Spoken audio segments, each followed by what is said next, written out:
Maxime Switek. Le vrai faux de l'info. Bonjour Jean-Philippe Ballas. Bonjour Maxime. Ce matin, Laurent Fabius, infatigable globe-trotteur. Avec une petite phrase que notre ministre des Affaires étrangères répète souvent en interview et notamment sur Europe 1.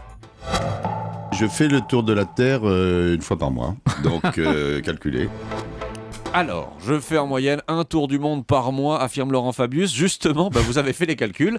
Vous avez pris le ministre au mot. C'est vrai ou c'est faux ? C'est faux, Maxime. Alors déjà, on va se mettre d'accord. Un tour du monde, c'est 40 000 km environ. Ça, c'est ce qu'on apprend à l'école. Nous avons donc additionné les distances de tous les déplacements officiels de Laurent Fabius cette année. Nous avons fait la moyenne et nous obtenons beaucoup moins. 27 315 km, 27 315 km, je vais y arriver par mois. Ce ne sont pas les 40 000 d'un tour du monde. Mais vous faites comment pour retrouver la liste des voyages de Laurent Fabius ? Rien de plus simple, nous allons sur le site du Quai d'Orsay, Maxime. Il y a l'agenda du ministre, la majorité de ses déplacements. À chaque fois, nous prenons la distance au départ de Paris. On s'aperçoit d'ailleurs qu'il peut y avoir de grandes différences d'un mois à l'autre. Au mois de juin, par exemple, Laurent Fabius n'a parcouru qu'un peu plus de 4 000 km. Mais en octobre, il a franchi la barre des 51 000. Japon, Chine, Nigeria, Allemagne, etc., etc. Tout ça en un mois. Vive les décalages horaires et vive les micro-siestes. Et à chaque fois, ce sont des déplacements impératifs, nécessaires. C'est vrai qu'ils sont parfois très courts, mais comme me le disait un ancien du Quai d'Orsay, c'est tout le jeu de la diplomatie. Il est primordial dans certaines situations, Maxime,